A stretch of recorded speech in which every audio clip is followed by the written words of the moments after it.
হ্যাঁ, আমি ভীষণ ভালো আছি। আচ্ছা, চলো আজ আমরা অনেক গল্প করব এবং গল্প করতে করতে আমরা কিছু অঙ্কও শিখব, কেমন?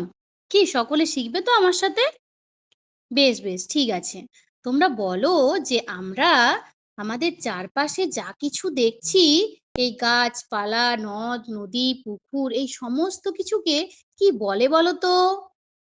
হ্যাঁ, ঠিক বলেছ। পরিবেশ বলে, তাই তো? এই সমস্ত কিছুকে বলা হয়, আমরা আমাদের চারপাশে যা দেখতে পাই তাকেই বলা হয় পরিবেশ। আমাদেরকে কিন্তু আমাদের এই পরিবেশটিকে রক্ষা করতে হয়। পরিবেশকে দূষণমুক্ত রাখতে হয়। কেন বলো তো? কারণ আমরা তো এই পরিবেশেই বাস করছি। আর আমরা যেখানে বাস করছি সেখানে আমাদের দূষণমুক্ত অবশ্যই সেখানটি রাখতে হবে। তোমরা কি জানো যে আমাদের এই পরিবেশ নিয়ে একটি বিশেষ দিন আমরা পালন করি, যেটিকে আমরা বলি বিশ্ব পরিবেশ দিবস? কি বললাম? দেখো আমি বোর্ডে লিখেছি, বিশ্ব পরিবেশ দিবস, যেটাকে আমরা ইংরেজিতে কি বলি? World environment day. বলো, ওয়ার্ল্ড এনভায়রনমেন্ট ডে, অর্থাৎ বিশ্ব পরিবেশ দিবস। তোমরা কি জানো যে কোন দিন আমরা বিশ্ব পরিবেশ দিবস পালন করি? 5th জুন বা 5ই জুন। বলো, 5th জুন বা 5ই জুন আমরা বিশ্ব পরিবেশ দিবস পালন করি। কেন পালন করি বলো তো? হ্যাঁ, ঠিক বলেছো, আমাদের পরিবেশকে রক্ষা করার জন্য, মানুষ যাতে আরো সচেতন হয়, আমরা যাতে আমাদের পরিবেশকে রক্ষা করতে পারি, আরো বেশি বেশি গাছ লাগাতে পারি। আচ্ছা, আর কিছুদিন পরেই তো 5th জুন আসবে, তাই না? চলো তো আমরা আমাদের বিদ্যালয়ে কি করব তার একটা পরিকল্পনা করে নিই। আচ্ছা, তোমাদের ক্লাসে মোট কতজন তোমরা আছো? মোট 30 জন আছো, তাই তো? ছাত্রছাত্রী মিলিয়ে মোট 30 জন আছো। এরপরে তোমাদেরকে আমি বললাম যে তোমাদেরকে আমি 20 টাকা করে দেব। তোমরা কিন্তু সেই বিশ্ব পরিবেশ দিবসে প্রত্যেকে কিন্তু সেই টাকা দিয়ে গাছ এনে বিদ্যালয়ে লাগাবে। তাহলে তোমরা মোট কতজন আছো বললাম? হ্যাঁ, 30 জন আছো। আমি কত টাকা করে তোমাদেরকে দেব?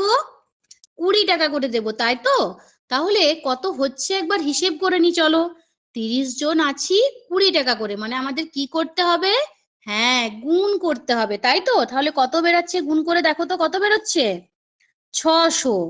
এরপরে তোমাদের ক্লাসে তো 600 টাকা লাগবে, তাই তো? আমাকে 600 টাকা দিতে হবে। এরপরে তোমাদের পরের ক্লাসেও কিন্তু 30 জন আছে, আছে তো? তাদেরকেও 20 টাকা করে দিতে হবে।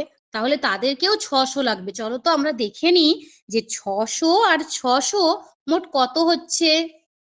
আচ্ছা, এই 600 আর 600 এই দুবার যতক্ষণ যোগ করতে আমাদের টাইম লাগবে, আমি কি বলেছিলাম বলতো? যে যোগের সহজ উপায় হলো গুণ, তাই তো?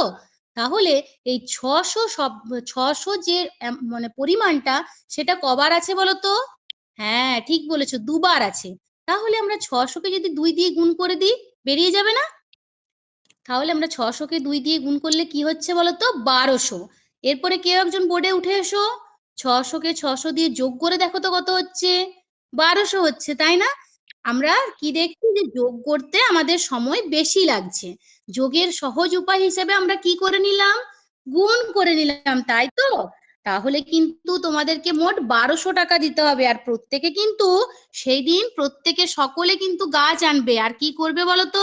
সকলে কিন্তু গাছ লাগাবে। আজ আমরা তাহলে কি শিখলাম বলতো? যে যখন যোগ করতে আমাদের বেশি সময় লাগে, তখন আমরা যোগের সহজ উপায় কি করলাম? হ্যাঁ, গুণ করে দিলাম, তাই তো?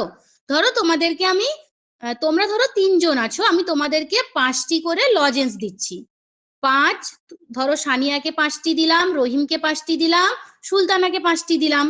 এরপরে তোমাদেরকে এই 5 5 5 তিনবার যদি আমরা যোগ না করে 5 অঙ্কটিকে একবার নিয়ে কজনকে দিলাম? 3জনকে দিলাম। এটা যদি গুণ করে দিই কেমন হবে? তাড়াতাড়ি হবে না? 3 গণিত 5 মানে 3 5 15। যোগের সহজ উপায় গুণ। আজ তাহলে আমরা গুণ শিখলাম, কেমন? পরের ক্লাসে কিন্তু আমরা এই গুণ নিয়ে আরো বিস্তারিতভাবে শিখবো। হ্যাঁ স্যার, হয়ে গেছে। মানে ভালো কন্টেন্ট আছে, ভালো